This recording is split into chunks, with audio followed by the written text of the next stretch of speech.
इस वीडियो में हम देखेंगे कंपाइलर डिज़ाइन सब्जेक्ट के वाइवा के क्वेश्चन आंसर। और ये वीडियो मैं वाइवा के बाद रिकॉर्ड कर रहा हूँ, तो जो भी क्वेश्चन पूछे गए थे वो भी हम इस वीडियो में देखेंगे। और ज़रूरी नहीं है कि वही क्वेश्चन आपको कल वाइवा में पूछे जाए, वो ज़रूरी नहीं है, जस्ट देख लेना एक बार। तो पहले देखते हैं सब्जेक्ट कोड। तो सब्जेक्ट कोड क्या है? 3170701। यानी जब लिखने जाओ अपने हॉल टिकट में तो सब्जेक्ट कोड देख लेना, सीधा जाके पहले कॉलम में मत लिख के आ जाना। और यहाँ पे टोटल यूनिट्स हैं 8। और जो लिस्ट ऑफ एक्सपेरिमेंट है वो शायद आपके कॉलेज बाय कॉलेज डिफ़र कर सकता है। जो हमें आज लिखने दिया था वो था 6th और 10th, पर यहाँ पे वो नहीं है। एक था रिकर्सिव डिसेंट पार्सर, ये रहा रिकर्सिव डिसेंट पार्सर, और इसमें नहीं दिख रहा है, नहीं है। सीजर साइफर की स्पेलिंग भी गलत है इसमें, कोई नहीं, इधर आ जा भाई। हाँ, ये लेक्स वाला बहुत ज़्यादा बार पूछा था वाइवा में, इसके लिए वो चालू था। हाँ, ये वाला था, generate the 3 tuple intermediate code for infix expression. ठीक है, मुझे नहीं पता था क्योंकि ये मेरे पास नहीं आया था। मेरा था ये रिकर्सिव डिसेंट पार्सर, जो हमने पढ़ा था ना, पूरा टॉपिक वही लिखना था सी प्रोग्राम के फॉर्म में, शूडो कोड ही था बस। ओके, तो ये थे प्रैक्टिकल के बारे में। अब आ जाते हैं यूनिट 1 पे, overview of the compiler and its structure. Okay, और जो स्टार्टिंग में ग्रुप गए थे उन्हें ज़्यादातर यूनिट 1 का पूछा, और उसके बाद जो बीच में ग्रुप्स गए उन्हें ज़्यादातर यूनिट 2 का पूछा। लेक्स वाला जो है वो सभी को ही पूछा था, क्योंकि जो लैब मैनुअल है उसके अंदर ये मैम इसी में से ही देख रही थी, तो लेक्स वाला सभी को ही पूछा था। ओके, और जो लास्ट में ग्रुप गए थे जिसमें मेरा भी ग्रुप था, उसमें पूछा गया था यूनिट 3 पूरा का पूरा, यानी पार्ट 1 पूरा पूछ लिया था हमें। शुरुआत हुई थी ग्रामर से, फिर पूछा CFG ग्रामर क्या होता है, फिर ऑपरेटर ग्रामर क्या होता है, फिर वहाँ से शुरुआत हुई पार्सर की। और पार्सर में कुछ भी नहीं छोड़ा, सब कुछ कवर कर लिया। अप डाउन, यानी टॉप डाउन और बॉटम अप पार्सिंग के जो प्रीरिक्विजिट थे वो भी पूछ लिए। Left recursion, left factoring, first follow, फिर ये CLR, SLR, LALR, LL1, और फिर वो LL1 का जो एग्ज़ाम में क्वेश्चन पूछा था वो भी। यानी ऑलमोस्ट यूनिट 3 में हमें पूरा यही पूछ लिया था। और लेक्स और व्हाट इज़ कंपाइलर वो जिन्हें नहीं आ रहा था उन्हें पूछा था। और शायद जो नेक्स्ट बैच होगा यानी नेक्स्ट ग्रुप होगा, शायद उन्हें आगे की यूनिट से भी पूछे या फिर यही साइकिल पूरी रिपीट हो कल भी। तो चलो अब ये सभी चीज़ों को साइड में रखते हैं, अब स्टार्ट करते हैं यूनिट 1। तो इसमें से पहला क्वेश्चन आता है, what is language processor. Language processor का दूसरा भी एक नाम है जिसे कहा जाता है ट्रांसलेटर। ओके, तो लैंग्वेज प्रोसेसर एक सॉफ्टवेयर है जो किसी एक सोर्स लैंग्वेज में लिखे गए प्रोग्राम को एक टारगेट लैंग्वेज के इक्विवेलेंट प्रोग्राम में कन्वर्ट करता है। एग्जाम्पल के लिए GCC कंपाइलर जो C कोड होता है उसे मशीन कोड के अंदर ट्रांसलेट करता है। फिर व्हाट इज़ कंपाइलर, जो सभी से पूछा था कि कंपाइलर एक ट्रांसलेटर है जो पूरे प्रोग्राम को एक झटके में, ठीक है, पूरा का पूरा प्रोग्राम एक साथ कन्वर्ट कर देता है हाई लेवल लैंग्वेज से लो लेवल लैंग्वेज में। हाई लेवल लैंग्वेज कुछ कुछ भी हो सकती है, C, जावा, है ना। और लो लेवल में आता है असेंबली। ये क्यों बोल रहा हूँ, क्योंकि डिफरेंस बिटवीन भी पूछा था इसके लिए। ओके, और इसका एग्जांपल है विजुअल कोड का C++ कंपाइलर जो .exe फाइल जनरेट करता है। आप टर्बो C यूज़ करते होगे तो उसमें भी आपने देखा होगा कि इसकी .exe फाइल जनरेट होती है। फिर इंटरप्रेटर क्या होता है ये भी पूछा था कि इंटरप्रेटर क्या करता है, प्रोग्राम को लाइन बाय लाइन, जो कंपाइलर था वो पूरे प्रोग्राम को एक झटके में पूरा ट्रांसलेट कर देता था हाई लेवल लैंग्वेज से लो लेवल लैंग्वेज के अंदर। ओके, जबकि इंटरप्रेटर वो लाइन बाय लाइन जो कोड है उसे ट्रांसलेट करता है और साथ ही साथ एग्जीक्यूट भी करता है, ठीक है? और ये कोई सेपरेट ऑब्जेक्ट फाइल क्रिएट नहीं करता है। यहाँ पे कैसे एग्जीक्यूटेबल फाइल क्रिएट हो रही थी वैसे कोई फाइल नहीं जनरेट होती है। और इसका एग्जांपल है पाइथन, है ना? पाइथन इंटरप्रेटर क्या करता है, लाइन बाय लाइन सभी कोड को कंपाइल इंटरप्रेट करता है। अब डिफरेंस बिटवीन क्या है कंपाइलर और इंटरप्रेटर का, तो यहाँ पे परफॉर्मेंस वाले पॉइंट को लिखा गया है कि परफॉर्मेंस में क्या डिफरेंस आता है। तो जो कंपाइल प्रोग्राम होते हैं वो फास्ट होते हैं, क्यों? क्योंकि उनका पूरा ट्रांसलेशन एक बार में ही हो जाता है, जबकि इंटरप्रेटेड प्रोग्राम में लाइन बाय लाइन पूरा ट्रांसलेशन भी होता है और साथ ही साथ एग्जीक्यूशन भी होता है। तो इसके लिए इंटरप्रेटेड प्रोग्राम्स थोड़े स्लो हैं। ओके। और कुछ उटपुटान क्वेश्चन भी पूछे थे कि यहाँ पे हमारा सब्जेक्ट है कंपाइलर डिज़ाइन, तो इंटरप्रेटर क्यों पढ़ाया जा रहा है, ये क्वेश्चन पूछा था। और दोनों पढ़ने की ज़रूरत क्या पड़ी, है ना? ये भी एक क्वेश्चन पूछा था। देख लेना क्या आंसर होगा इसका, मुझे नहीं पूछा था। What is an assembler? Assembler क्या करता है, असेंबली लैंग्वेज को मशीन कोड के अंदर ट्रांसलेट करता है। एग्जाम्पल के लिए नासम यानी नेटवर्क असेंबलर, ये क्या करता है, x86 असेंबली में लिखे गए पूरे असेंबली लैंग्वेज को मशीन कोड के अंदर ट्रांसलेट करता है। फिर आता है टोकन, जो सबको पूछा ही था, थोड़ा कंफ्यूजिंग भी था कि टोकन एक सीक्वेंस ऑफ कैरेक्टर है जो रिप्रेजेंट करते हैं single logical unit source code का। और इसमें जो टोकन होते हैं वो क्या होते हैं, कीवर्ड्स, आइडेंटिफायर और ऑपरेटर। पांच थे। ओके, इसमें पांच थे, तीन ही मेंशन किए हैं, कीवर्ड, आइडेंटिफायर, ऑपरेटर, कांस्टेंट और स्पेशल सिंबल। स्पेशल सिंबल में कौन आता है, ये सेमीकोलन। ओके। और कीवर्ड में तो आपको पता ही है, जो लैंग्वेज के अंदर रिजर्व कीवर्ड होते हैं वो। और आइडेंटिफायर में जो भी आप ये नेम्स लेते हो जैसे कि एक्स, तो वो आएगा आइडेंटिफायर में। और ऑपरेटर में इक्वल्स टू। और फिर कौन सा था, कांस्टेंट। कांस्टेंट में तो आप सीधा नंबर लिख दोगे, ये 10 या फिर 3.14। और स्पेशल सिंबल तो पहले ही देख लिया। ओके। अब देखते हैं डिफरेंस बिटवीन पार्स ट्री और सिंटैक्स ट्री। तो जो पार्स ट्री है वो पूरे ग्रामर का डिटेल स्ट्रक्चर रिप्रेजेंट करता है, जबकि सिंटैक्स ट्री, जिसे आप एब्स्ट्रैक्ट सिंटैक्स ट्री भी कह सकते हो, ये जो ज़रूरत की चीज़ें हैं वही रिप्रेजेंट करता है और मीनिंगफुल चीज़ें रिप्रेजेंट करता है। और जो अननेसेसरी डिटेल्स हैं जैसे कि पैरेंथेसिस, उन सभी को रिमूव कर देता है। What is analysis synthesis model? तो यहाँ पे कंपाइलेशन प्रोसेस दो पार्ट्स में डिवाइडेड होती है, एक एनालिसिस और दूसरा सिंथेसिस। एनालिसिस को फ्रंट एंड भी कहा जाता है, जबकि सिंथेसिस को बैक एंड भी कहा जाता है। फ्रंट एंड है तो मशीन इंडिपेंडेंट भी होगा, और बैक एंड है तो मशीन डिपेंडेंट होगा, यानी जो भी मशीन का आर्किटेक्चर है, प्रोसेसर का आर्किटेक्चर है, उसके हिसाब से वो काम परफॉर्म होगे। एनालिसिस में पूरा सोर्स कोड को एनालाइज किया जाएगा, उसे तोड़ा जाएगा और इंटरमीडिएट कोड जनरेट होगा। फिर उसके बाद बैकएंड में आ जाना है, जहाँ पे टारगेट कोड बिल्ड किया जाएगा। ओके। फिर what happens during the lexical analysis? अब यहाँ से ना वो कंपाइलर के फेजेस स्टार्ट हो रहा है। ओके, कौन कौन से कंपाइलर के फेजेस हैं?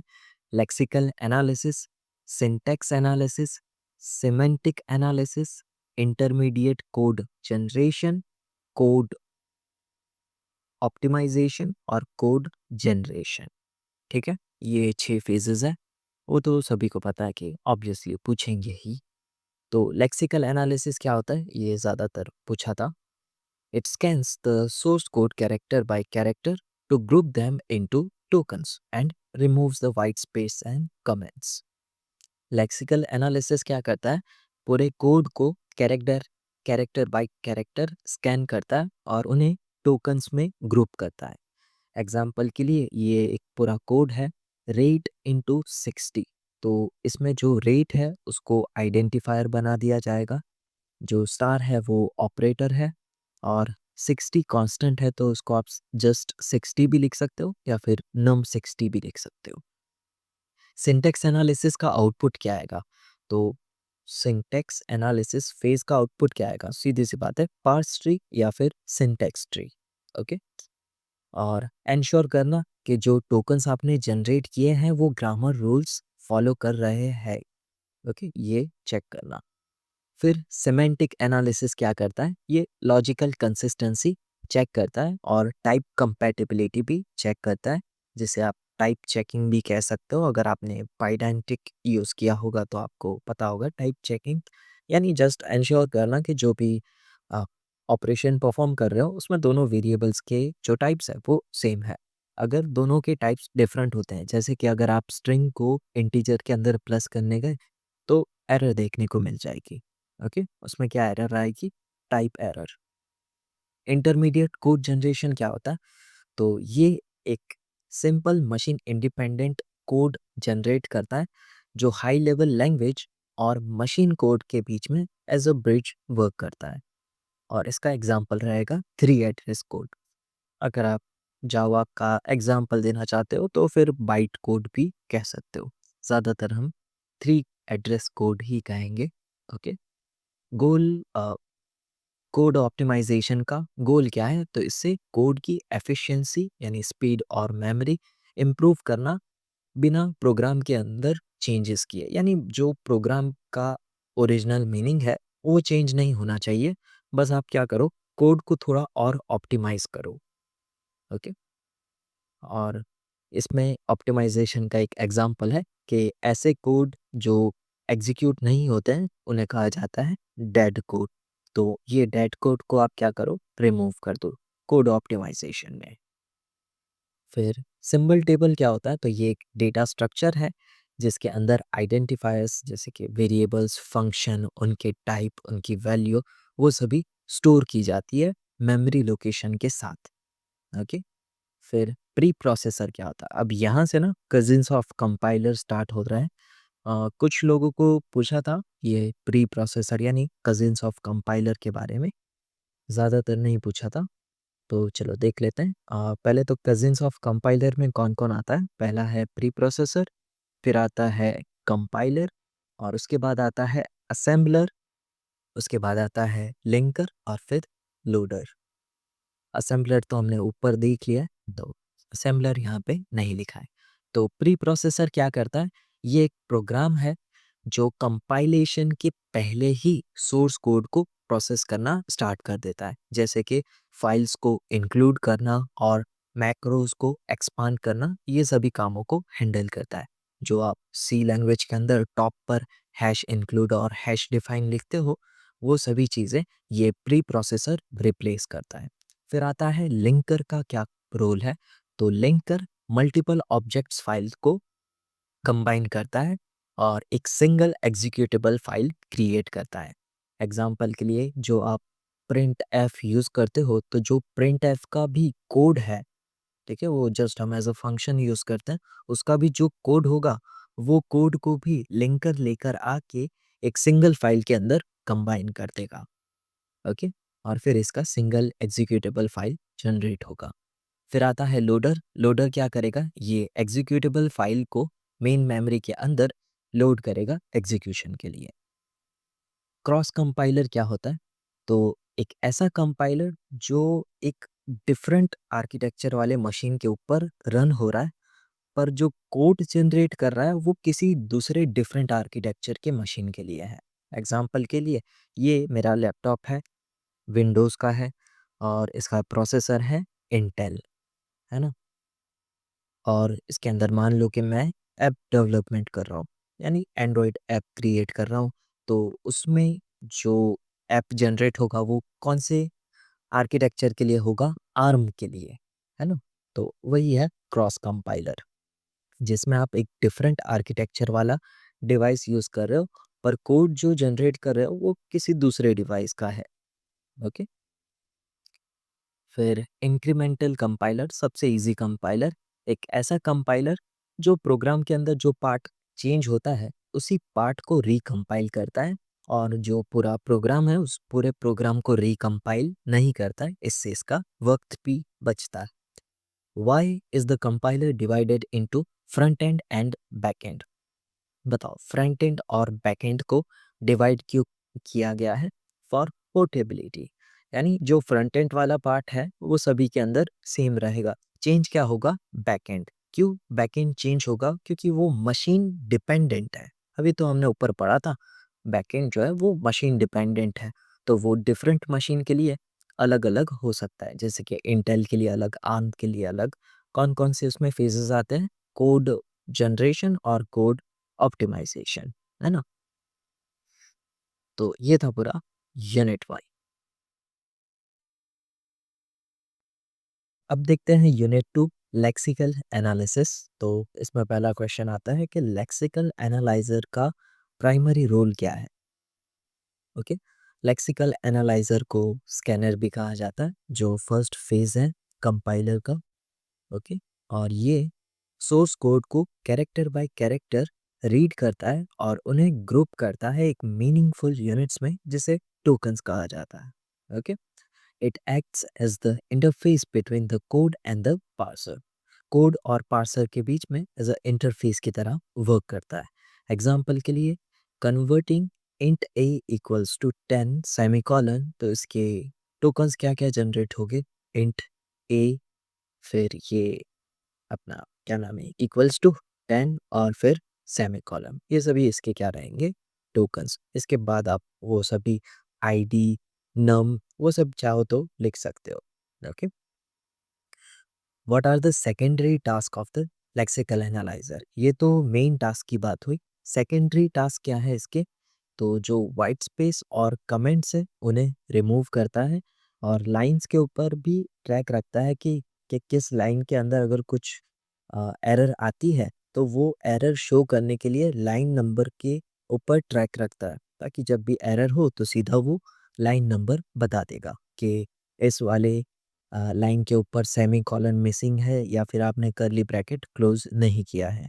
Inserting identifiers into the symbol table, और साथ में वो सिंबल टेबल के साथ ही सभी के सभी जो फेजेस हैं वो कनेक्टेड होते हैं। वो आपने ये देखा ही होगा ना।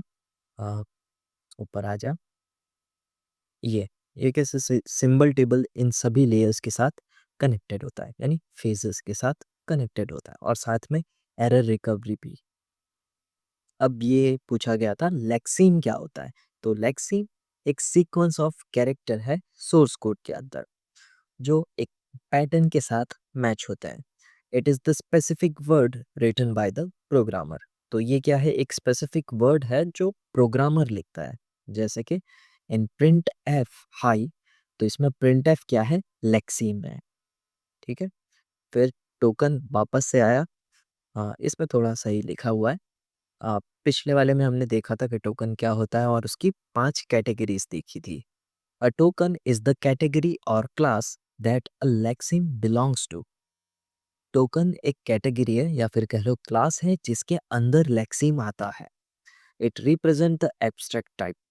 एब्स्ट्रैक्ट टाइप रिप्रेजेंट करता है कि ये जो लेक्सिम है उसका टाइप क्या है। जो हमने 5 टाइप देखे थे ना, बताओ कौन कौन से थे? अभी देखो इसमें क्या है, एग्जाम्पल द लेक्सिम वाइल।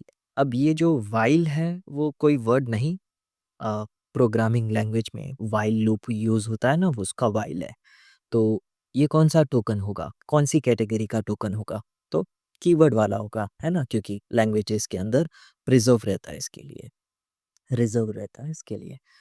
और पैटर्न क्या है?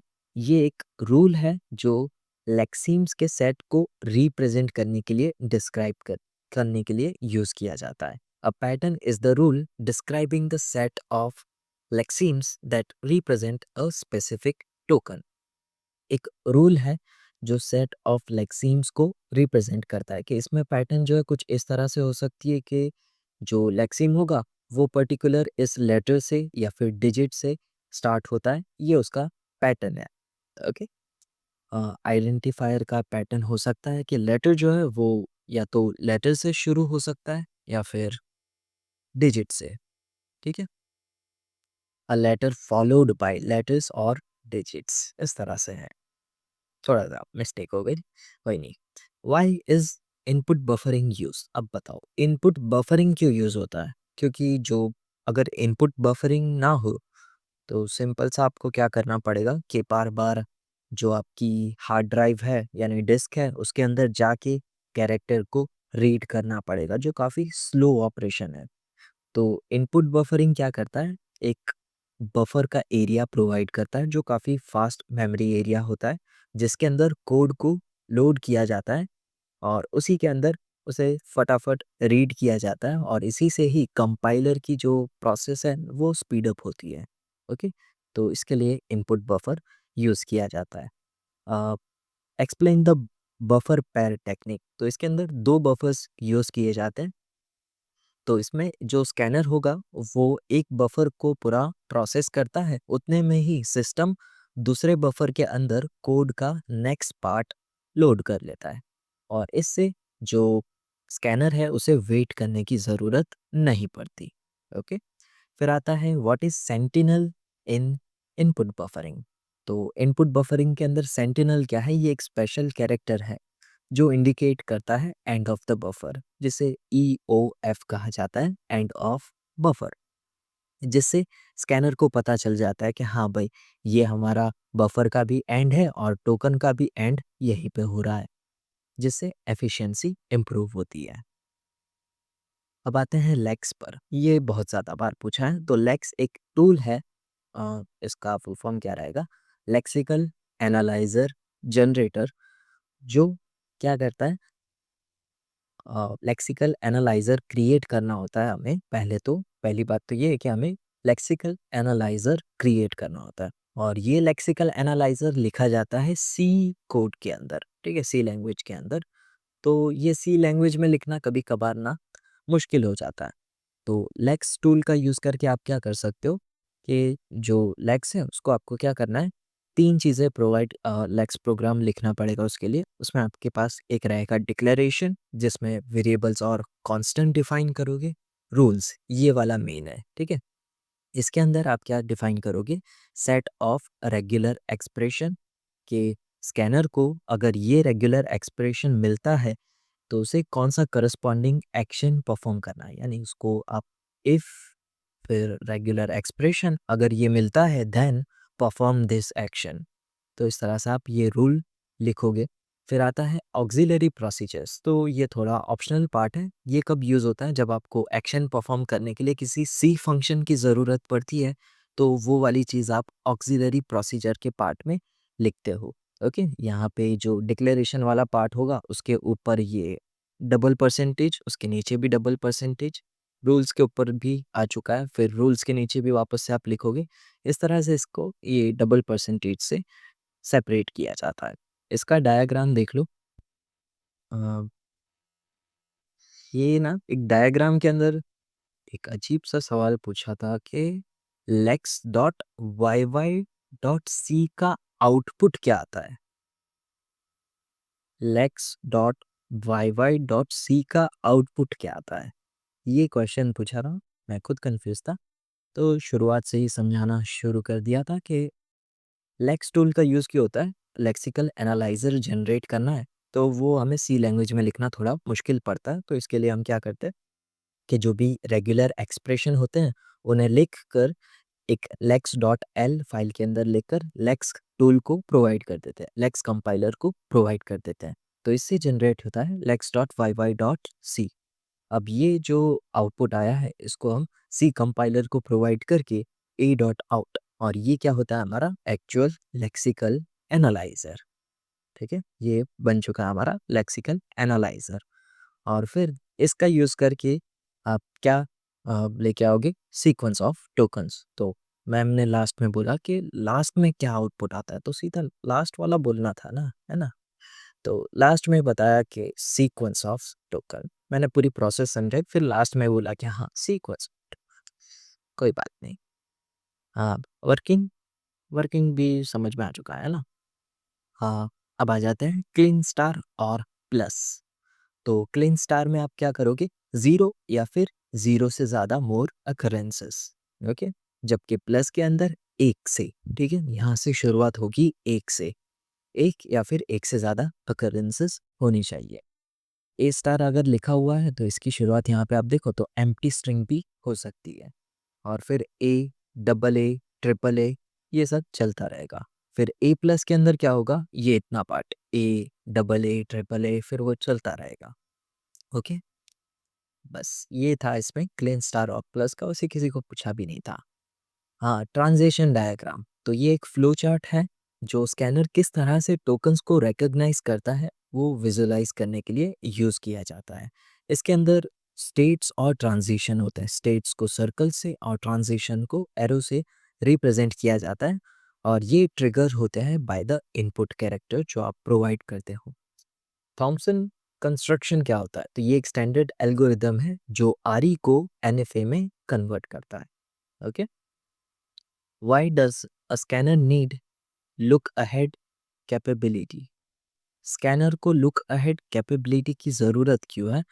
ताकि स्कैनर एक कैरेक्टर आगे देख सके, यानी उसको इतने तो तसल्ली हो कि जो मैंने अभी रीड किया है वो एक पूरा वर्ड है। ओके, आधा अधूरा वर्ड नहीं है।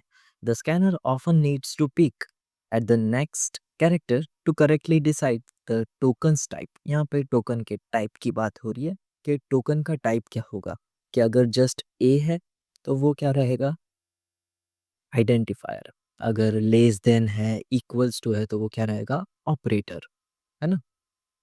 Saying A less than is not enough. अब देखो आपने क्या देखा, सिर्फ ए लेस देन, पर ए लेस देन है क्या, है ना, आगे कुछ तो होना चाहिए, पता तो चले किसके साथ इसको कंपेयर किया जा रहा है। यानी कुछ ऐसा हो सकता है ना कि ए लेस देन इक्वल्स टू 5, उस तरह से कुछ हो सकता है ना। तो ए लेस देन से उतना कुछ हमें जानने को नहीं मिलेगा। Then the scanner must look ahead to see if the next character is equals to, जिससे फिर ये पूरा बन जाएगा a less than equals to, या फिर आगे कुछ भी नहीं है तो जस्ट रहेगा less than। ओके, तो आगे देखने के लिए यूज किया जाता है लुक अहेड सिंबल का, जिससे डिसाइड किया जा सके टोकन का टाइप। ओके,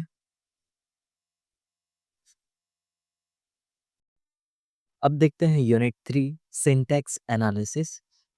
ये थोड़ा ध्यान से देखना, क्योंकि इसमें ना बहुत सारे क्वेश्चन पूछे थे, 20-25 तो समझ ही लो।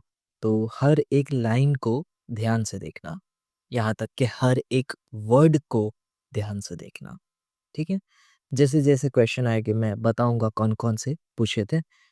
पहले शुरुआत हुई थी ग्रामर से, पर यहाँ पे अभी पहले समझते हैं पार्सर का प्राइमरी रोल क्या होता है ना। पार्सर का दूसरा नाम क्या है, सिंटैक्स एनालाइजर, ये भूल मत जाना, है ना। तो पार्सर क्या करता है, जो भी stream of tokens lexical analyser generate करता है उन्हें चेक करता है कि ये ग्रामेटिकली करेक्ट है या नहीं, सोर्स लैंग्वेज के रूल्स के हिसाब से। और इसका आउटपुट मिलता है पार्स ट्री या फिर सिंटैक्स ट्री, अगर कोड करेक्ट होता है तो, ठीक है। फिर CFG ये पूछा था कि कंटेक्स्ट फ्री ग्रामर क्या होता है, तो ये एक फॉर्मल सेट ऑफ रूल्स है जो प्रोग्रामिंग लैंग्वेज के सिंटैक्स को डिस्क्राइब करने के लिए यूज की जाती है। इसके अंदर नॉन टर्मिनल्स, टर्मिनल्स, प्रोडक्शंस होते हैं और स्टार्ट सिंबल होता है, ठीक है। मैं स्टार्ट सिंबल भूल गया था, ये 3 याद थे, नॉन टर्मिनल, टर्मिनल और प्रोडक्शन, स्टार्ट सिंबल भूल गया था, तो ये ध्यान देना। पार्स ट्री और सिंटैक्स ट्री का डिफरेंस बिटवीन वापस से आया है, ऊपर से देख लेते हैं। पार्स ट्री पूरे ग्रामर्स का डिटेल रिप्रेजेंटेशन है, जबकि सिंटैक्स ट्री एक कॉम्पैक्ट, कंप्रेस्ड कह सकते हो एक तरह से, जिसमें पूरा जो मीनिंगफुल चीज़ें हैं वही रिप्रेजेंट की जाती है, और जो अननेसेसरी चीज़ें हैं जैसे कि पैरेंथेसिस उन्हें रिमूव कर दिया जाता है। और जो कंपाइलर्स होते हैं वो ज़्यादातर सिंटैक्स ट्री क्रिएट करते हैं, या फिर कह लो एब्स्ट्रैक्ट सिंटैक्स ट्री क्रिएट करते हैं। ओके, और एम्बिगियस ग्रामर क्या होता है, एक ऐसा ग्रामर जिसके लिए आप एक से ज़्यादा पार्स ट्री क्रिएट कर सकते हो। यानी नॉर्मल केस में कैसा होता है कि ग्रामर से आपने लेफ्ट मोस्ट या फिर राइट मोस्ट डेरिवेशन का यूज़ करके ट्री जनरेट किया तो दोनों ट्री सेम जनरेट होते हैं, पर एम्बिगियस ग्रामर में एक ही ग्रामर के लिए आपने जब लेफ्ट मोस्ट और राइट मोस्ट, या फिर लेफ्ट मोस्ट के अंदर ही आपको दो वेरिएंट मिल गए पार्स ट्री के, तो फिर उस केस में उस ग्रामर को कहा जाएगा एम्बिगियस ग्रामर। ओके, और इससे कंपाइलर थोड़ा कंफ्यूज हो जाता है कि इसका मीनिंग क्या होगा, ये वाला मीनिंग या फिर दूसरा वाला मीनिंग। डिफरेंस बिटवीन क्या है लेफ्ट मोस्ट और राइट मोस्ट डेरिवेशन में? तो जो लेफ्ट मोस्ट डेरिवेशन है उसमें parser left most non terminal को पहले एक्सपांड करेगा, और राइट मोस्ट डेरिवेशन में पार्सर जो भी राइट मोस्ट नॉन टर्मिनल है उन्हें हमेशा एक्सपांड करेगा। ओके। फिर आता है पार्सर्स के टाइप, ये पूछा था कि इसमें क्लासिफिकेशन लिखा है, हमें पूछा था पार्सर्स के टाइप बताओ। तो इसका आंसर था टॉप डाउन और bottom up parser. Top down parsers में कौन कौन से आते हैं? रिकर्सिव डिसेंट पार्सर और LL1 पार्सर। जबकि बॉटम अप पार्सर्स में आते हैं shift reduce parsing, operator precedence parsing, फिर LR फैमिली, SLR, LALR और CLR। Okay. Top down parsing में क्या होता है कि जो ट्री होगा वो रूट टू लीव्स क्रिएट किया जाएगा, जबकि बॉटम अप पार्सिंग में लीव से रूट तक पूरा ट्री क्रिएट किया जाएगा। अब आता है लेफ्ट रिकर्जन, और क्यों ये इम्पॉर्टेंट है इसके ऊपर ही समझ लो कि 4-5 क्वेश्चन इस पे ही आ गए। यानी एक आंसर दिया दूसरा तैयार, कुछ तो एग्जाम्पल भी दे दिए, है ना। एक एग्जाम का ही क्वेश्चन उठाकर उसमें से कहा कि पहला स्टेप क्या परफॉर्म होगा, तो उसमें आता था लेफ्ट रिकर्सन, और फिर थोड़े और घुमा फिरा के क्वेश्चन पूछे थे। नहीं, वो अलग था, कोई नहीं, देखते हैं। Left recursion occurs when a grammar rules causes a non-terminal to call itself immediately। हाँ, ये एक पूछा था। लेफ्ट रिकर्सन से क्या होता है ना? तो सिंपल सा आंसर था इनफाइनाइट लूप क्रिएट होते हैं। यानी जो भी नॉन टर्मिनल होता है वो सबसे पहले अपने आप को ही कॉल करता है और उसके बाद कोई दूसरी चीज़ जैसे कि अल्फा हो सकता है। ओके। तो इससे क्या होता है, एक इनफाइनाइट लूप क्रिएट होता है टॉप डाउन पासर्स के अंदर। ओके। एक ये पॉइंट था। और फिर लेफ्ट रिकर्जन प्रॉब्लम है या सॉल्यूशन है, ये एक पूछा था। फिर लेफ्ट रिकर्जन को रिमूव करने का फॉर्मूला आप लिखो, तो यानी लिखने को नहीं बोला था, सिर्फ बताने को कहा था। तो उसमें ये कहना था, और भी कई सारे थे। अ, किस तरह से आप रिमूव करते हो वो भी पूछा था। ओके।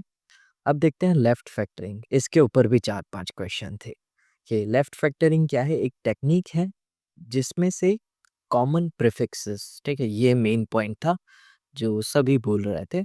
कॉमन प्रीफिक्स कहना था, सब जन वो एज अ फॉर्मूला की तरह समझाने में कॉमन प्रीफिक्स वर्ड भूल गए थे। तो ये याद रखना कि कॉमन प्रीफिक्स को अलग करता है। It helps the parser to decide which rule to pick based on the next input token fixing the non determinism. ये लिखा गया है कि इसका फ़ायदा क्या रहेगा, कि इससे आपको जो कॉमन प्रीफिक्स वाले पार्ट की कैलकुलेशन बार बार करने की ज़रूरत नहीं है। सीधा नेक्स्ट टोकन देखो और उसके हिसाब से ग्रामर को रिप्लेस कर दो।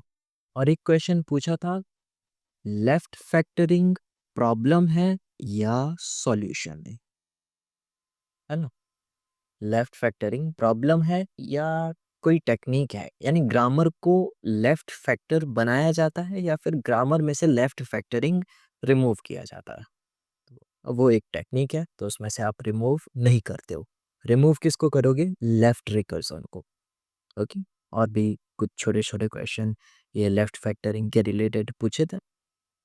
वो भी यही पूरे सेंटेंस के अंदर कवर हो गए कि लेफ्ट फैक्टरिंग का यूज़ क्यों किया जाता है, तो वो कॉमन प्रीफिक्स को एलिमिनेट करने के लिए। ओके। रिकर्सिव डिसेंट पार्सर, तो ये टॉप डाउन पार्सर है जिसके अंदर एक सेट ऑफ रिकर्सिव प्रोसीजर्स होती है हर एक नॉन टर्मिनल की, यानी हर एक नॉन टर्मिनल का यहाँ पे एक फंक्शन होगा। ठीक है। फिर आता है LL1 पार्सर। तो इसमें एल का मतलब क्या है, दोनों एल का, कि पहला एल है उसका कहना है कि लेफ्ट टू राइट आप इनपुट को स्कैन करो, और दूसरा एल का मतलब है लेफ्ट मोस्ट डेरिवेशन प्रोड्यूस करो, और जो वन है वो one look ahead symbol use हो रहा है डिसीजन के लिए, वो इंडिकेट करता है।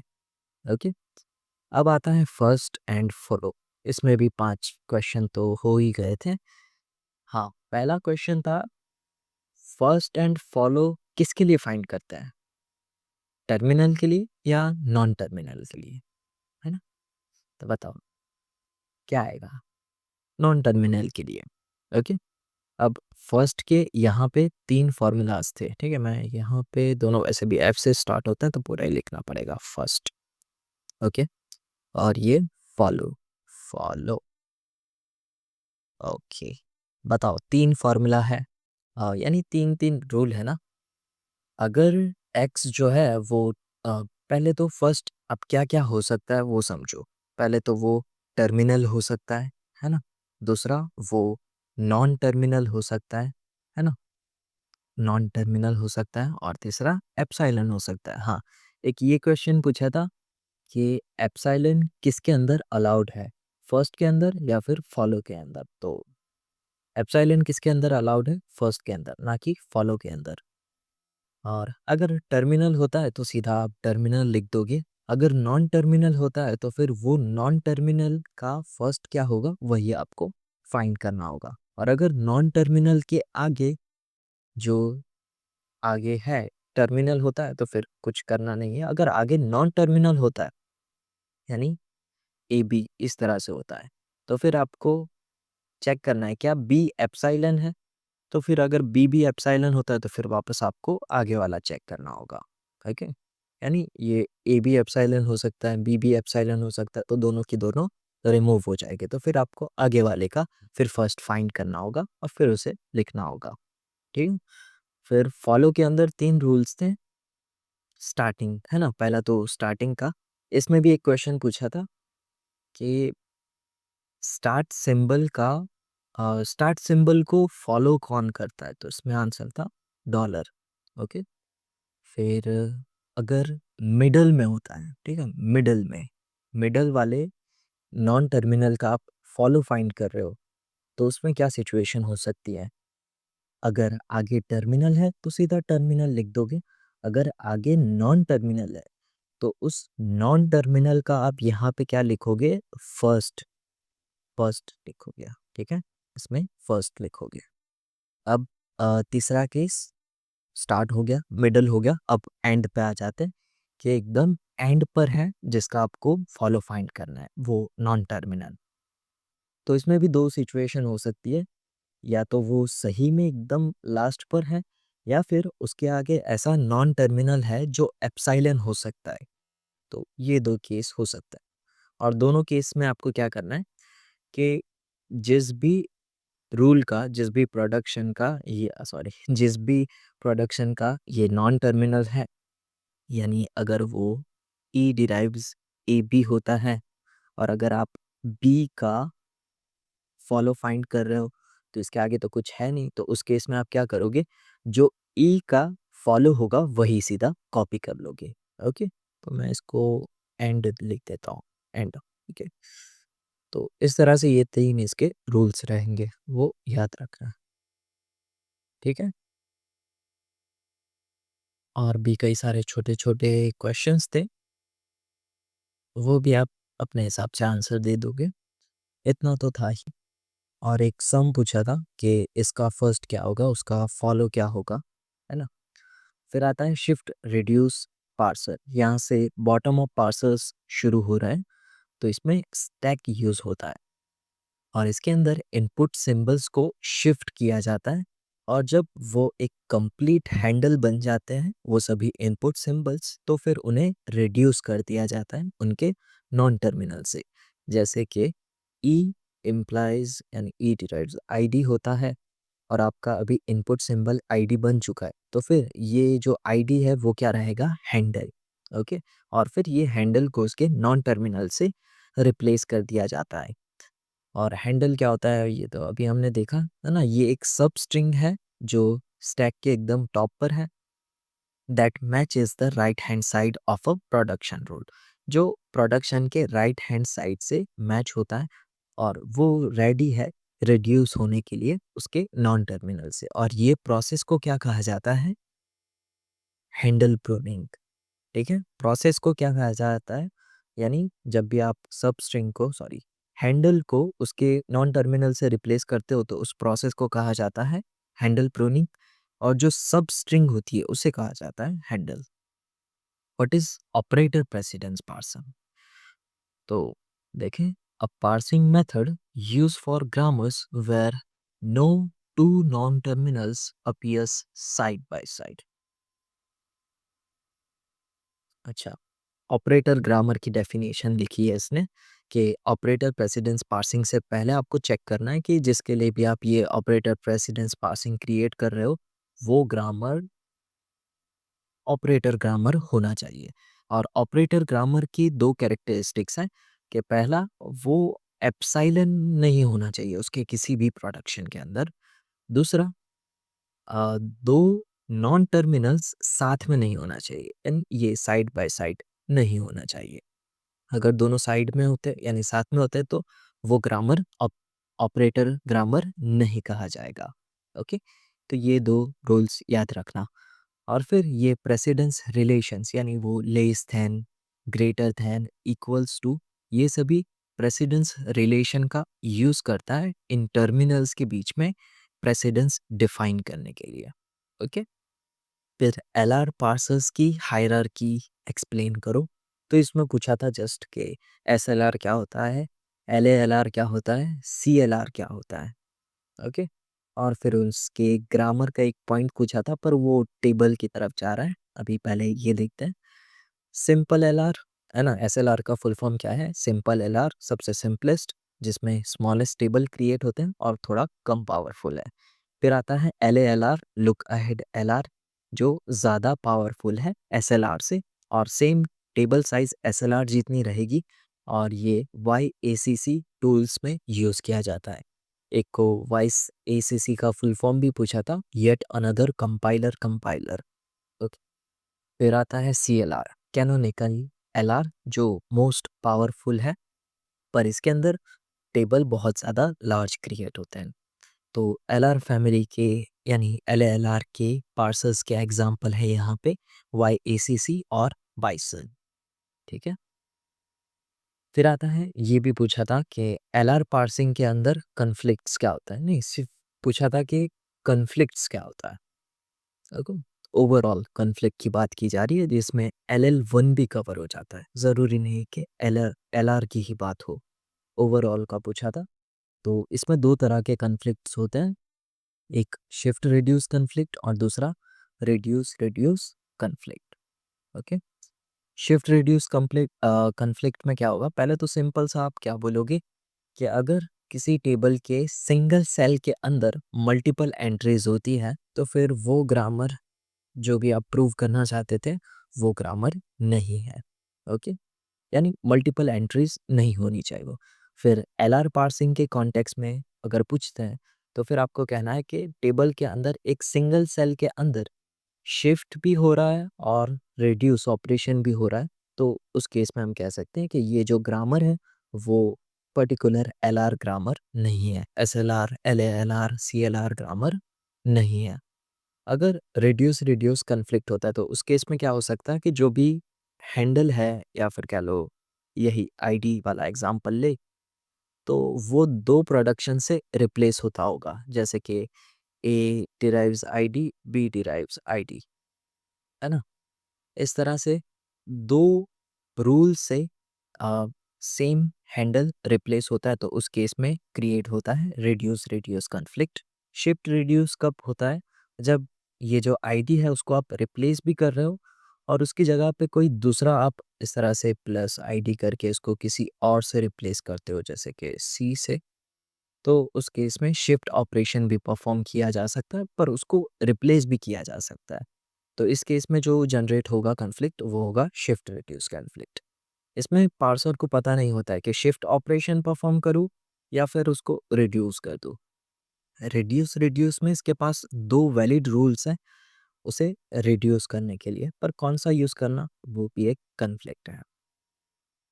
ऑगमेंटेड ग्रामर, इसके ऊपर भी एक क्वेश्चन पूछा था, एक या दो घुमा फिरा के पूछे थे थोड़े। अ, यही था, कहना भी यही है कि एक्सेप्टेंस कंडीशन, इसके ऊपर था पूरा point. A grammar modified by the new start symbol S dash, और इसके अंदर आप एक न्यू रूल ऐड करते हो एस डैश डिराइव्स एस। इसको इंट्रोड्यूस क्यों किया जाता है, ये क्वेश्चन था कि जो भी आपकी स्ट्रिंग है वो यहाँ पे ख़त्म होती है वो इंडिकेट करने के लिए ये ऑगमेंटेड ग्रामर ऐड किया जाता है। ये वाला रूल उसके अंदर ऐड किया जाता है। ओके? जिससे आपको पता चल जाता है कि ये एक्सेप्टेंस कंडीशन है। फिर एसडीटी, सिंटैक्स डायरेक्टेड डेफिनेशन क्या होता है? तो ये एक ऐसा ग्रामर है जिसके अंदर एट्रीब्यूट्स यानी टाइप्स और वैल्यूज़ को उसके सिंबल्स और सिमेंटिक रूल्स के प्रोडक्शन के साथ ही अटैच कर दिया जाता है और उसे कंप्यूट किया जाता है। फिर डिफरेंस बिटवीन सिंथेसाइज और इनहेरिटेड एट्रीब्यूट्स। तो सिंथेसाइज में जो वैल्यूज होगी वो बॉटम अप फॉलो होगी, जबकि इनहेरिटेड में जो वैल्यूज हैं वो टॉप टू डाउन और या फिर कह लो साइड वेज से वो साइड में जाता है ना, सिबिलिंग टू सिबिलिंग, उसके लिए साइड वेज। तो इस डायरेक्शन में भी इनहेरिटेड वैल्यूज फ्लो होती हैं। Okay?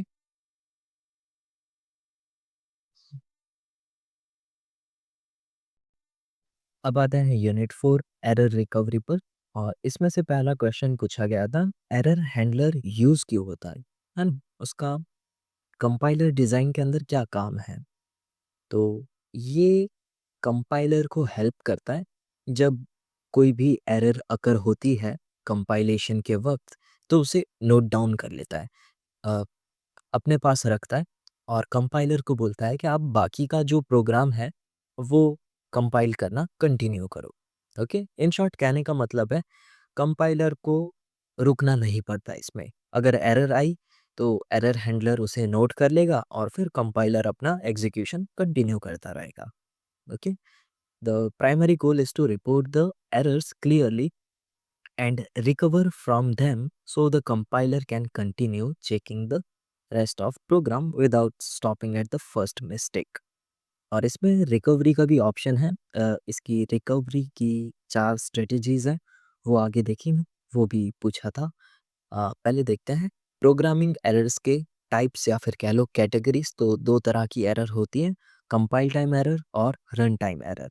Compile time error, compiler run हो उससे पहले ही इस एरर को डिटेक्ट किया जाता है, जैसे कि syntax errors. Run time error, जब प्रोग्राम एग्जीक्यूट हो रहा हो उस वक्त एरर्स को डिटेक्ट करना, जैसे कि डिवीजन बाय ज़ीरो। और यहाँ पे जो कंपाइल टाइम एरर्स हैं उसके 3 टाइप्स हैं, lexical phase error, syntactic phase error और semantic phase error. Lexical phase error क्या करता है कि स्कैनर चेक करेगा क्या इसके अंदर कोई इनवैलिड टोकन की शुरुआत हो रही है, यानी आपने ऐसा इलीगल कैरेक्टर यूज़ कर लिया। ओके? तो इससे वैलिड टोकन जनरेट नहीं होगा। तो इससे जो एरर जनरेट होगी वो लेक्सिकल फेज एरर होगी। एग्जाम्पल के लिए आप कोई वेरिएबल डिक्लेयर कर रहे थे, उसमें आपने डॉलर यूज़ कर लिया जो इलीगल कैरेक्टर है सी लैंग्वेज के अंदर। ठीक है? सिंटैक्टिक फेज एरर ये कब अकर होगी? जब कोड ग्रामर्स के रूल्स को या फिर लैंग्वेज के स्ट्रक्चर को वायलेट करता है तब। यानी सेमीकोलंस भूल जाना या फिर पैरेंथेसिस का क्लोजिंग ब्रैकेट लिखना भूल जाना, है ना? वो सभी क्या है? Syntactic phase error. फिर आता है सिमेंटिक फेज एरर। ये कब अकर होती है? जब स्टेटमेंट ग्रामेटिकली करेक्ट है पर लॉजिकली थोड़ा इनवैलिड है। एग्जाम्पल के लिए कि जो टाइप्स है वो मैच नहीं हो रहे। कि आप दो चीज़ को ऐड करना चाहते हो, एक का डेटा टाइप है स्ट्रिंग और दूसरे का इंटीजर, तो ऐड नहीं होने वाले, उसमें आपको एरर देखने को मिलेगी, सिमेंटिक फेज एरर। तो ये थे 3 टाइप्स के एरर। अब देखते हैं एरर रिकवरी स्ट्रेटजीज। तो इसमें 4 हैं, panic mode recovery, phrase level recovery, error production strategy और फिर आता है ग्लोबल करेक्शन। ओके? तो पैनिक मोड रिकवरी में क्या होगा, जैसे ही पार्सर एरर डिटेक्ट करता है तो फिर वहीं से वो सभी इनपुट सिंबल्स को डिस्कार्ड करना शुरू कर देता है। और डिस्कार्डिंग कब तक चलता रहेगा? जब तक कि उसे सिंक्रोनाइजिंग टोकन ना मिल जाए, जैसे कि सेमीकोलन या फिर कॉमा या फिर पैरेंथेसिस। ओके? ये कर्ली ब्रैकेट। और जैसे ही ये मिलते हैं तो फिर अपना पार्सिंग वापस से रिज्यूम कर लेता है। ओके? फिर आता है phrase level recovery. Phrase level recovery में पार्सर खुद करेक्शन करता है, जो लोकल करेक्शन होता है एकदम सिली से। यानी कुछ आप सेमीकोलन लिखना भूल गए या फिर एक्स्ट्रा सेमीकोलन लगा दिया या एक्स्ट्रा कॉमा लगा दिया, ऐसे सभी एरर्स को वो रिपेयर करता है और कंटिन्यू करता है। एरर प्रोडक्शन स्ट्रेटजी, तो इसमें क्या होगा कि कुछ प्रोडक्शन है जो काफ़ी ज़रूरी है उस ग्रामर रूल के लिए। अगर आपको कोई इनपुट स्ट्रिंग है, उस इनपुट स्ट्रिंग को ग्रामर से डिराइव करना है, तो उसमें अगर एक ग्रामर का जो प्रोडक्शन है वो मिसिंग होता है, जो काफ़ी ज़रूरी है वो स्ट्रिंग के लिए जनरेट करने के लिए, तो ऐसे केस में आप क्या करोगे, एक नया प्रोडक्शन ऐड करोगे। उस प्रोडक्शन को कहा जाएगा एरर प्रोडक्शन। इसका शायद ना इसके अंदर होगा ही example left left pinning. 1 minute, कहाँ पे है? सिंथ में ये रहा, फ्रेज़ लेवल और एरर प्रोडक्शन। अब देखो, इसके अंदर क्या था, ये इतना पूरा था। ग्रामर के अंदर ये 3 प्रोडक्शन थे। पर हुआ क्या कि इसमें आपको जो इनपुट स्ट्रिंग थी, इनपुट स्ट्रिंग जो है वो जनरेट नहीं हो रही थी कि ABCD इस तरह की पूरी स्ट्रिंग थी। तो वो स्ट्रिंग जनरेट नहीं हो रही थी। इसमें आप देखो तो जस्ट AB आपको मिल सकता है पर CD जनरेट नहीं हो रहा था। तो CD जनरेट करने के लिए यहाँ पे हमने एक स्टार्टिंग में error production E implies SB introduce किया। तो फिर यहाँ पर से हमें B इम्प्लाइज CD मिल चुका है ना। तो ऐसे प्रोडक्शंस ऐड करना जो काफ़ी ज़रूरी होता है। The compiler designer adds specific grammar rules to the language definition solely to check, catch and report the common mistakes made by programmers। अगर प्रोग्रामर से कोई मिस्टेक हो जाती है कि ऐसा ग्रामर रूल लिखना भूल गए जो ज़रूरी हो, तो फिर उस केस में कंपाइलर डिज़ाइनर ये ग्रामर रूल ऐड करता है। फिर आता है ग्लोबल करेक्शन। तो ये पूरा थियोरेटिकल मेथड है, इसे इम्प्लीमेंट नहीं किया गया है क्योंकि ये काफ़ी स्लो है और कंप्यूटेशनली काफ़ी एक्सपेंसिव है। क्यों? क्योंकि यहाँ पे कंपाइलर खुद वैलिड प्रोग्राम के जो भी क्लोजेस्ट सॉल्यूशन है वो फाइंड करने की कोशिश करेगा कि हाँ भाई, ये एरर है, तो ये एरर को मैं कुछ इस तरह से सॉल्व कर सकता हूँ। तो फिर इसमें उसे बहुत ज़्यादा कंप्यूटेशन कॉस्ट भी लगेगा और ये पूरा स्लो भी है। ओके, तो इसके लिए ये इम्प्लीमेंट नहीं किया गया है।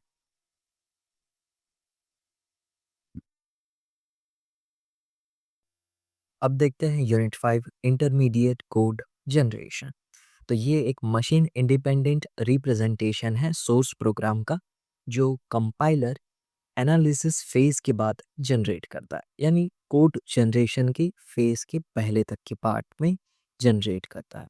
एग्जाम्पल के लिए 3 एड्रेस कोड और जावा बाइट कोड, ये सभी इंटरमीडिएट कोड है। अब इंटरमीडिएट कोड जनरेशन का मेन रोल क्या है, तो ये फ्रंट एंड और बैक एंड के बीच में एज अ ब्रिज की तरह वर्क करता है और इंश्योर करता है कि कंपाइलर डिफरेंट मशीन को इजीली रिटारगेट कर सके। अब इंटरमीडिएट कोड के दो प्राइमरी एडवांटेजेस क्या होंगे। पहला, पोर्टेबिलिटी, यानी सेम फ्रंट एंड का यूज़ करके आप ये कोड डिफरेंट मशीन्स के ऊपर रीयूज़ कर सकते हो। फिर दूसरा, ऑप्टिमाइजेशन।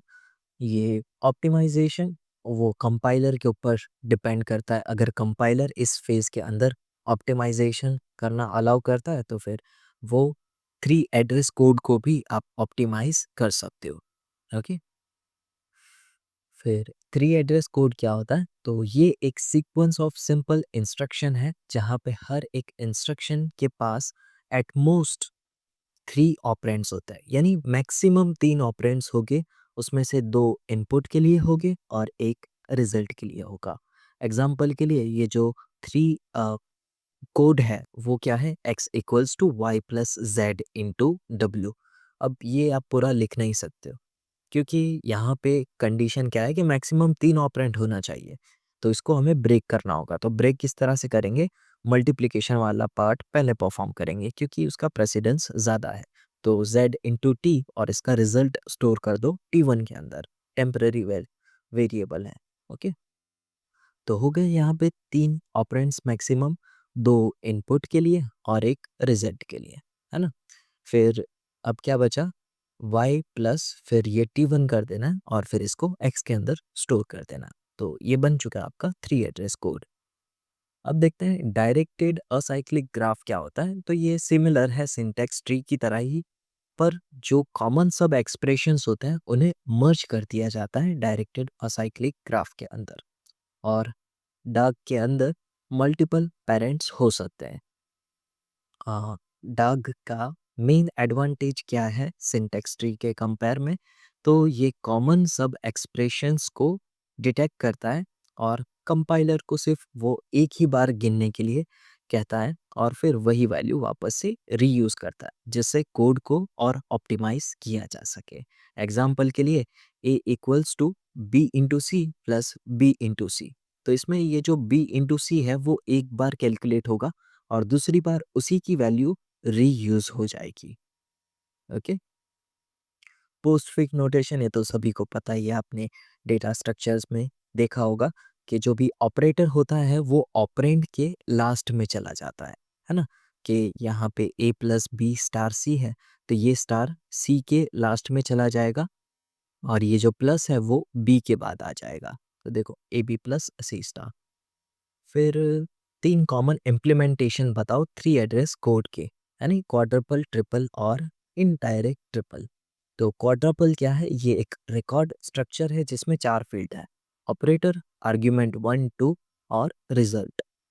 यहाँ पे जो रिजल्ट होगा वो एक्सप्लिसिटली एक टेम्परेरी वेरिएबल के अंदर स्टोर किया जाएगा। एग्जाम्पल के लिए T1 equals to a plus b, ये आपका इंटरमीडिएट कोड है। अब ये इंटरमीडिएट कोड को आप ट्रिपल के क्वाड्रपल के अंदर किस तरह से स्टोर करोगे? तो इस तरह से प्लस ए बी T1। ये कैसे लिखा है? तो प्लस ए बी और T1, है ना। इसी की जगह पे ये सभी लिख दिए। ये एक तरह से रिकॉर्ड है, रो है एक तरह से समझिए, है ना। फिर ट्रिपल, ये भी रिकॉर्ड स्ट्रक्चर है पर इसके अंदर 3 ऑपरेंड फील्ड रहती है, सॉरी 3 ही फील्ड रहती है। पहला ऑपरेटर, फिर आर्ग्यूमेंट 1 और आर्ग्यूमेंट 2। और ये कोई रिजल्ट फील्ड यूज़ नहीं करता है। ये रिजल्ट को सीधा उसके प्रीवियस इंस्ट्रक्शन की पोजीशन से बाइंड कर देता है, अटैच कर देता है। ओके, जिसे आप इंडेक्स भी कह सकते हो। मेन डिसएडवांटेज क्या रहेगा ट्रिपल का? तो ऑप्टिमाइजेशन के वक्त रीऑर्डर के अंदर काफ़ी डिफ़िकल्टी देता है। अगर आपने यहाँ पे इंस्ट्रक्शन को मूव किया तो पूरा पोजीशनल रेफरेंस जो है वो ब्रेक हो जाएगा। तो इसके लिए इंट्रोड्यूस हुआ इनडायरेक्ट ट्रिपल, जिसने ये रीऑर्डरिंग की प्रॉब्लम्स सॉल्व की। पर यहाँ पर इसने 2 टेबल्स इंट्रोड्यूस किए, एक सेम ट्रिपल वाला टेबल और दूसरा जिसके अंदर रहेगी पूरी पॉइंटर लिस्ट। ओके। और ऑप्टिमाइज़र क्या करेगा? ये पॉइंटर लिस्ट के अंदर चेंजेस करेगा और उसे ऑप्टिमाइज बनाएगा। In a quadruple what happens if an instruction is a unary operation like minus A, यानी इस तरह का अगर ऑपरेशन हो तब क्वाड्रपल के अंदर आप किस तरह से इसे लिखोगे? तो पहला क्या था? ऑपरेटर, आर्ग्यूमेंट 1, आर्ग्यूमेंट 2 और रिजल्ट। तो ऑपरेटर में लिख देते हैं माइनस या फिर यूनरी माइनस भी आप लिख सकते हो। फिर आर्ग्यूमेंट क्या रहेगा? ए। दूसरा आर्ग्यूमेंट लिखने की ज़रूरत नहीं है क्योंकि यहाँ पे जस्ट ए है, तो दूसरा आप ब्लैंक छोड़ देना और फिर इसका जो भी रिजल्ट है वो T1 के अंदर स्टोर कर दो। ओके, तो ये था पूरा यूनिट 5।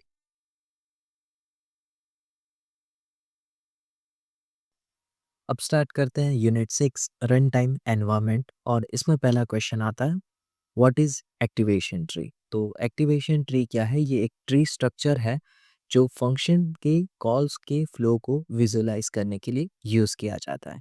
यहाँ पे जो रूट होगा वो मेन फंक्शन होगा और जो चिल्ड्रन होंगे वो कॉल हुए फंक्शंस होंगे। फिर एक्टिवेशन रिकॉर्ड या फिर फ्रेम क्या होता है?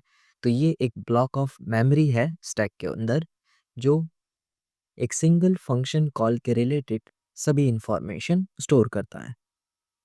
इसे पुश किया जाता है जब भी फंक्शन कॉल होता है और इसे पॉप किया जाता है जब भी फंक्शन रिटर्न होता है तब। ठीक है। और इसकी की फील्ड्स क्या है? वैसे तो पूछेंगे नहीं, फिर भी देख लो एक बार कि return value, actual parameters, control link, access link और लोकल वेरिएबल। रिटर्न वैल्यू क्या रहेगी? स्पेस रिजल्ट के लिए। और एक्चुअल पैरामीटर में आप इनपुट आर्ग्यूमेंट्स जो प्रोवाइड करते हो वो कंट्रोल लिंक कॉलर को पॉइंट करेगा, एक्सेस लिंक पेरेंट को पॉइंट करेगा, लोकल वेरिएबल तो वही वेरिएबल्स हैं जो आप फंक्शन के अंदर डिफाइन करते हो।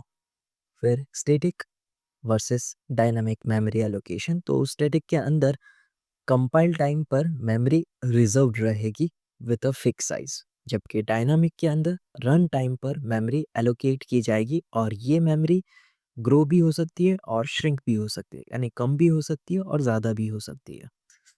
तीन मेन स्टोरेज एलोकेशन स्ट्रेटेजी बताओ तो इसमें आता है स्टैटिक एलोकेशन, स्टैक एलोकेशन और हीप एलोकेशन। स्टैटिक में फिक्स मेमोरी रहेगी और ये रिकर्जन हैंडल नहीं कर सकता है। स्टैक एलोकेशन में लीफो स्टैक यूज़ किया जाता है, यानी लीफो मैनर यूज़ होता है और इसके अंदर रिकर्जन सपोर्ट किया जाता है। हीप एलोकेशन तो इसमें आपको सेम डायनामिक मेमोरी एलोकेशन का पॉइंट लिखना है। ये डायनामिक मेमोरी पूल है डेटा के लिए और जैसे ही फंक्शन कॉल होता है तो फिर इसे मेमोरी असाइन कर दी जाती है। फिर डैंगलिंग रेफरेंस क्या है? तो ये एक पॉइंटर है जो ऐसे मेमोरी लोकेशन को पॉइंट कर रहा है जो ऑलरेडी फ्री हो चुका है या फिर कह सकते हो कि अब वैलिड नहीं है वो। ठीक है। गार्बेज कलेक्शन क्या होता है? तो ये एक ऑटोमेटिक मेमोरी मैनेजमेंट टेक्निक है जहाँ पर रन टाइम पर मेमोरीज को डिटेक्ट किया जाता है और फिर फ्री किया जाता है जब भी प्रोग्राम रीचेबल ना हो तब, और इससे मेमोरी लीक प्रिवेंट किया जाता है। इसकी एक टेक्निक है गार्बेज कलेक्शन में, mark and sweep. Mark and sweep garbage collection technique. Mark वाले फेज में क्या होगा? सिस्टम जो है प्रोग्राम को पॉज करेगा और जितने भी रीचेबल ऑब्जेक्ट्स हैं उन सभी को एज अ लिव या फिर लाइव मार्क कर देगा। और फिर स्वीप वाले फेज में वो पूरा वापस एक पॉज लेकर चेक करेगा हीप के अंदर कि कौन कौन से ऑब्जेक्ट्स के ऊपर मार्क नहीं है, और अगर मार्क नहीं होता तो उन सभी को आप फ्री कर दो। ओके। फिर आता है रेफरेंस काउंटिंग।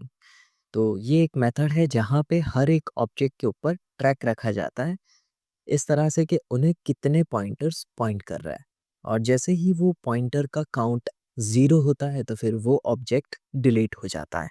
पर इसके अंदर एक दिक्कत ये है कि ये सर्कुलर रेफरेंस हैंडल नहीं कर पाता है। वो पता है ना सर्कुलर रेफरेंस के ए जो है वो बी को पॉइंट कर रहा है और बी जो है वो ए को पॉइंट कर रहा है, तो इसमें 0 नहीं होने वाला कभी, है ना?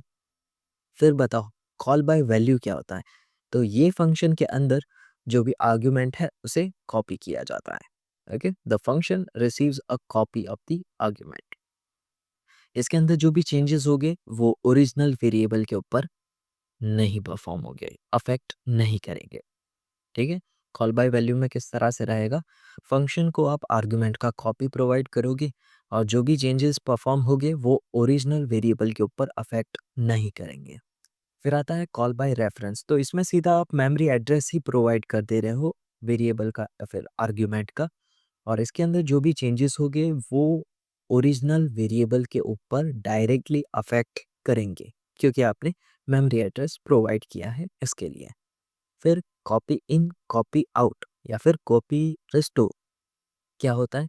तो इसमें वैल्यूज़ को फंक्शन में से कॉपी कर लिया जाता है और फिर लोकली मॉडिफाई किया जाता है, और जब फाइनल वैल्यू आती है तब उसे ओरिजिनल वेरिएबल से रिप्लेस कर दिया जाता है जब फंक्शन रिटर्न होता है। यानी दोनों का ऊपर का कॉम्बिनेशन है कि कॉल बाय वैल्यू में आपने कॉपी प्रोवाइड की, पर जो चेंजेस हुए, चेंजेस कब आपको इसमें वापस से कॉपी करना है? जब आपका पूरा लास्ट में फाइनल वैल्यू आ जाए तब उसे वापस से ओरिजिनल वेरिएबल से रिप्लेस कर देना है। कॉल बाय नेम, तो इसमें जो भी आर्ग्यूमेंट होगी वो एक टेक्सचुअल नेम से रिप्लेस की जाएगी, और ये एक्सप्रेशन बार बार रीएवैल्यूएट होगा जब भी ये फंक्शन यूज होगा तब। फंक्शन सिंबल टेबल क्या होता है? तो ये एक डेटा स्ट्रक्चर है जो कंपाइलर इंफॉर्मेशन स्टोर करने के लिए यूज़ करता है। जैसे कि आइडेंटिफायर है तो उसका variable, function, classes, type, scope, memory address क्या है, ये सभी डिटेल्स स्टोर करने के लिए कंपाइलर सिंबल टेबल यूज़ करता है। How is a symbol table typically implemented, यानी सिंबल टेबल को किस तरह से इम्प्लीमेंट किया जाता है, तो इसको यूजुअली हैश टेबल के यूज़ से इम्प्लीमेंट किया जाता है। हैश टेबल क्यों? क्योंकि इसके अंदर फास्ट लुकअप होते हैं इसके लिए, और इसमें आप लिंक लिस्ट और बाइनरी ट्रीज भी यूज़ कर सकते हो। ओके, तो ये था पूरा यूनिट 6। अब देखते हैं unit 7, code generation and optimisation. पहले देखते हैं व्हाट इज कोड ऑप्टिमाइजेशन। तो ये एक कंपाइलेशन का फेज है जो फोकस करता है कोड को ऑप्टिमाइज करने पर, कि कोड जो है वो जल्दी रन हो, कम मेमोरी यूज करे और आउटपुट के अंदर कोई चेंजेस ना हो। फिर कोड जनरेशन क्या होता है, तो ये फाइनल फेज रहेगा कंपाइलर का, जिसमें इंटरमीडिएट कोड एक टारगेटेड मशीन कोड या फिर असेंबली लैंग्वेज के अंदर ट्रांसलेट होगा, कन्वर्ट होगा। फिर मशीन इंडिपेंडेंट ऑप्टिमाइजेशन क्या होता है, तो ये एक ऑप्टिमाइजेशन स्ट्रेटजी है जो बेस्ड है ऑन मैथ्स और लॉजिक, जो किसी भी सीपीयू आर्किटेक्चर के लिए वर्क करती ही है। क्यों? क्योंकि मशीन इंडिपेंडेंट है, तो सीपीयू का आर्किटेक्चर का इसमें कोई काम नहीं है। इसके लिए तो ये मशीन इंडिपेंडेंट है। इसका एग्जांपल है कि डेड कोड को एलिमिनेट करना। अब देखते हैं कांस्टेंट फोल्डिंग क्या होता है। ये भी मशीन इंडिपेंडेंट का ऑप्टिमाइजेशन का ही पार्ट है। Constant folding, constant propagation, code movement, जिसे लूप इनवेरिएंट भी कहा जाता है, strength reduction, dead code elimination, common sub expression elimination, ये सभी क्या है, मशीन इंडिपेंडेंट ऑप्टिमाइजेशंस है। पहले देखते हैं कांस्टेंट कांस्टेंट फोल्डिंग। तो इसमें कंपाइलर क्या करेगा कि जो भी एक्सप्रेशंस है उन्हें कैलकुलेट कर लेगा और फिर वही सभी कांस्टेंट की वैल्यूज़ को यूज़ करेगा, ना कि एक्सप्रेशंस को। जैसे कि ये पूरा एक्सप्रेशन है 2 × 3 = x, तो ये बन जाएगा पहले कैलकुलेट करके x = 6। ठीक है। फिर आता है कांस्टेंट प्रोपगेशन। तो कांस्टेंट प्रोपगेशन में वेरिएबल को उसकी कांस्टेंट वैल्यू से रिप्लेस कर दिया जाएगा। ठीक है। फिर आता है कोड मूवमेंट। ये ज़्यादातर लूप के अंदर यूज़ किया जाता है कैलकुलेशंस को कम करने के लिए। यानी को ये जो लूप घूमता है उसके अंदर कुछ कैलकुलेशन बार बार रिपीटेडली होते हैं, तो उसको आप क्या करो, सीधा बाहर लेकर डिफाइन कर दो कि ये कैलकुलेशन का आंसर यही रहेगा, बस इसके अंदर आप इंक्रीमेंट डिक्रीमेंट करते रहना। ओके, तो इसमें कोड की पोजीशन चेंज की जाती है, उसे लूप के बाहर रख दिया जाता है। फिर आता है स्ट्रेंथ रिडक्शन। तो इसमें आप एक्सपेंसिव ऑपरेशन को चीपर ऑपरेशन से रिप्लेस कर दोगे, जैसे कि मल्टीप्लिकेशन को एडिशन से, जैसे कि 2 × 2 को 2 + 2 से।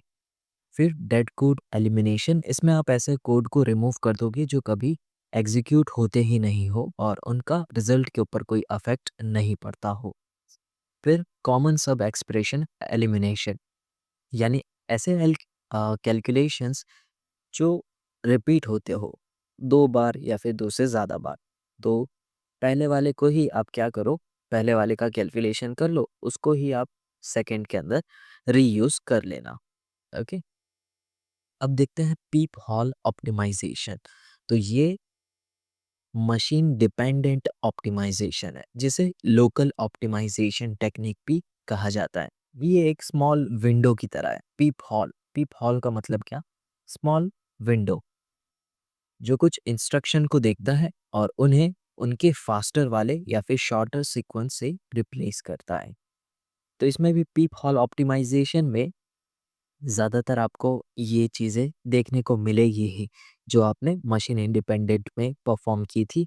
जैसे कि एक स्ट्रेंथ रिडक्शन हो गया, डेड कोड एलिमिनेशन हो गया, कॉमन सब एक्सप्रेशन भी आ जाएगा उसमें ही, और इसमें एक नया आया अलजेब्रिक सिंप्लीफिकेशन। तो इसमें आप मैथमेटिकल ऑपरेशंस को रिमूव कर दोगे जिनका कोई अफेक्ट नहीं होता है। तो इसमें आपको आइडेंटिटी ऑपरेशंस लिखना है, अगर प्लस है तो अगर आप किसी वैल्यू को 0 से प्लस कर रहे हो तो वही आंसर आएगा, तो वो वाला स्टेप उड़ा दो। फिर मल्टीप्लिकेशन कर रहे हो तो x इंटू 1 कर रहे हो तो जिसको आप 1 से मल्टीप्लाई कर रहे हो वो ऑपरेशन उड़ा दो। ओके। फिर आता है व्हाट इज बेसिक ब्लॉक। तो बेसिक ब्लॉक एक सीक्वेंस ऑफ कोड है जिसके अंदर एक एंट्री पॉइंट है और एक एग्जिट पॉइंट है।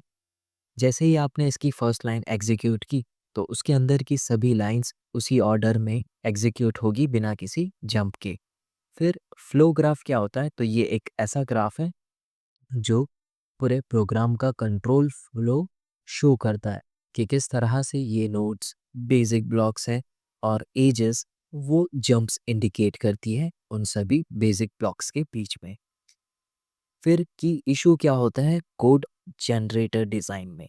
तो पहला इंस्ट्रक्शन सेलेक्ट करना कि कौन सा इंस्ट्रक्शन बेस्ट होगा इस मशीन के लिए। फिर रजिस्टर एलोकेशन, क्योंकि रजिस्टर जो है वो लिमिटेड है तो उन्हें केयरफुली यूज़ करना होगा। इवैल्यूएशन ऑर्डर, यानी कई कबार ऑर्डर्स में भी फ़र्क आ सकता है तो ऑर्डर्स का भी एक इशू रहता है। फिर why is register allocation critical, क्योंकि क्रिटिकल क्यों है, क्योंकि इसके अंदर जो सीपीयू रजिस्टर्स हैं वो फास्ट तो है पर लिमिटेड है, तो इनका केयरफुली यूज़ करना वो एक इशू रहता है। Explain the instruction selection issue. तो कंपाइलर को जो भी मोस्ट एफिशिएंट मशीन इंस्ट्रक्शन है टास्क के लिए वो सिलेक्ट करना होगा। तो इसमें आप वो देखा होगा ना कि I equals to I plus one, है ना। इसका फिर आप पूरा असेंबली कोड लिखोगे तो इसमें इसके तीन कुछ कोड बनते हैं कि ऐड मूव वो सब होता है ना। तो उसका असेंबली कोड लिखने की जगह पे आप क्या करो, सीधा उसका जो इनबिल्ट आता है इंक्रीमेंट का वो यूज़ कर लो, इंक्रीमेंट ए। तो इससे सीधा यही काम परफॉर्म हो जाएगा पर एक छोटे से टास्क के अंदर, यानी छोटा सा ऑपरेशन परफॉर्म करना था। उसमें आपको तीन ये स्टेप्स परफॉर्म करने थे और ये वाले इंस्ट्रक्शन में सिर्फ आपको एक ही इंस्ट्रक्शन परफॉर्म करना था। तो ये इस तरह से आप इंस्ट्रक्शन सिलेक्शन परफॉर्म करेंगे। ओके। तो ये था यूनिट 7। अब देखते हैं unit 8 instruction level parallelism. Okay. और इसमें पहला क्वेश्चन आता है कि व्हाट इज कोड शेड्यूलिंग। तो कोड शेड्यूलिंग एक प्रोसेस है जिसमें कंपाइलर मशीन इंस्ट्रक्शन के ऑर्डर को रीअरेंज करता है जिससे प्रोग्राम को और फास्ट बनाया जा सके और इससे कोई भी आउटपुट के ऊपर चेंजेस नहीं होने चाहिए।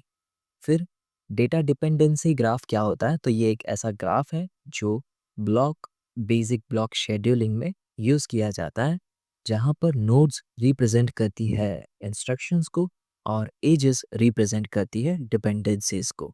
एग्जाम्पल के लिए बी डिपेंड्स ऑन ए। हाँ, कम से कम एज का तो लिखता भाई। यहाँ पे एक ए ब्लॉक है, ठीक है, और इसका एरो जा रहा है बी पर। तो ये जो बी ब्लॉक है वो ए के ऊपर डिपेंडेंट है, यानी बी को इनपुट कहाँ से मिल रहा है, ए से ना। तो बी जो है वो ए पर डिपेंडेंट है।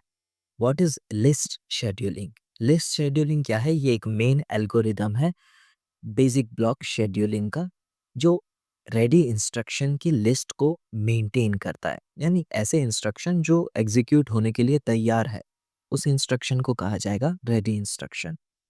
और लिस्ट शेड्यूलिंग ही उसी रेडी इंस्ट्रक्शन लिस्ट में से बेस्ट इंस्ट्रक्शन सेलेक्ट करती है, पिकअप करती है हर एक साइकिल में, और इसमें कोई भी रिसोर्स लिमिट हिट नहीं होती, ओके, वायोलेट नहीं होती। फिर प्रायोरिटाइज्ड टोपोलॉजिकल ऑर्डर क्या होता है, तो ये स्ट्रेटेजी है जो लिस्ट शेड्यूलिंग के अंदर और लिस्ट शेड्यूलिंग के साथ ही यूज़ की जाती है ये डिसाइड करने के लिए कि रेडी इंस्ट्रक्शन में से कौन सा इंस्ट्रक्शन पिकअप किया जा सके using heuristic to break the ties. यानी आपके पास ऐसे इंस्ट्रक्शन है जिसमें दोनों इंस्ट्रक्शन की प्रायोरिटी इक्वल है, तो उसमें से कौन सा इंस्ट्रक्शन सिलेक्ट करना, तो उसके लिए आप यूज़ करोगे ह्यूरिस्टिक्स। तो प्रायोरिटाइज टोपोलॉजिकल ऑर्डर क्या है, ये स्ट्रेटेजी है।